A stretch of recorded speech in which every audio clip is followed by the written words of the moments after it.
بسم اللہ الرحمن الرحیم حامدا و مصلیا اما بعد۔ محترم ناظرین، اللہ تبارک و تعالی نے پہلے پارے کے اندر دوسرے پاؤں میں یعنی دوسری قسط میں 4 اہم پیغام دیا ہے۔ نمبر 1، بنی اسرائیل پر اللہ کے انعامات۔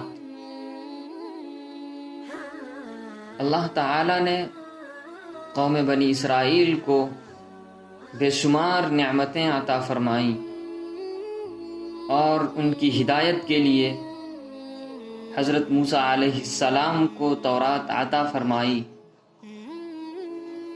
ان کے بعد اس کتاب پر عمل کرانے کے لیے ہزاروں پیغمبروں کو بھیجا، مگر اس قوم نے ان تمام نعمتوں کی ناقدری اور اللہ کی نافرمانی کی، جس کی وجہ سے وہ اللہ کے عذاب کی مستحق بن گئی۔ ہمیں اللہ کی نعمتوں کی ناقدری اور عذاب سے ڈرتے رہنا چاہیے اور نعمتوں پر شکر ادا کرتے ہوئے اطاعت اور فرما برداری میں لگے رہنا چاہیے۔ نمبر 2، اللہ کے احکام میں حیلہ بازی کرنا۔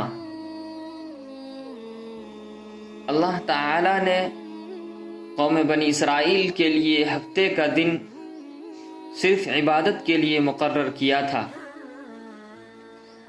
اور اس دن ان کے لیے شکار وغیرہ کرنا حرام قرار دیا تھا،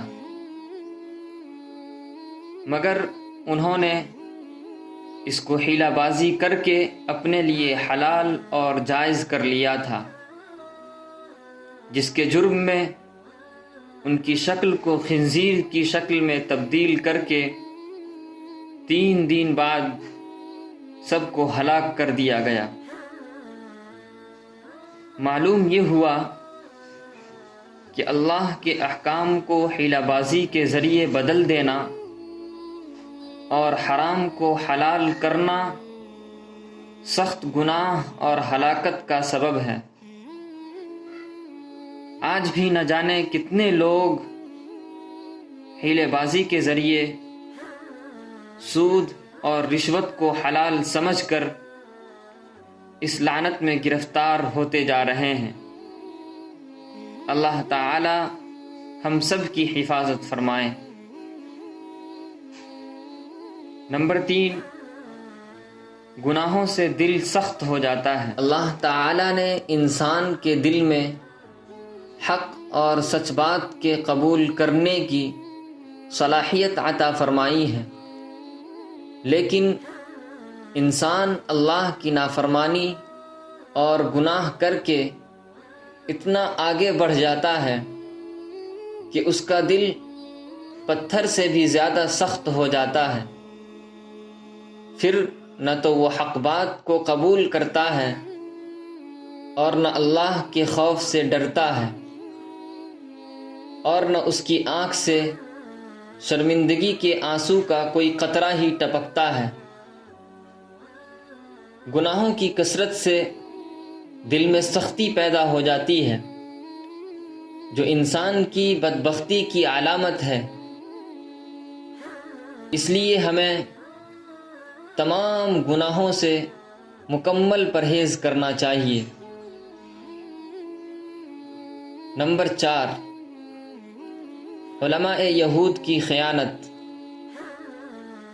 اللہ تعالی نے یہودی علماء کی بدعملی اور دنیا سمیٹنے کی وجہ سے ان کی بربادی کا تذکرہ فرمایا کہ جب لوگ ان کو رشوت دے کر مسائل معلوم کرتے تو وہ ان کی مرضی کے مطابق مسئلہ بتا دیتے اور اپنی طرف سے لکھ کر اس کو اللہ کا حکم قرار دیتے۔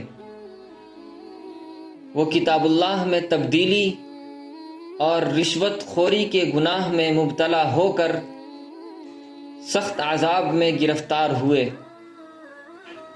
اس امت میں بھی جو لوگ قرآن و سنت کے معنی اور مطالب کو اپنی طرف سے بیان کرنے لگتے ہیں اور صحیح دین کے مقابلے میں ان باتوں کو پھیلاتے پھرتے ہیں اور حقیر و ذلیل دنیا کی لالچ میں اپنی آخرت کو برباد کرتے ہیں، وہ بھی اس وعید اور دردناک عذاب کے مستحق ہوں گے۔ اللہ تبارک و تعالی ہم سب کی حفاظت فرمائے، آمین۔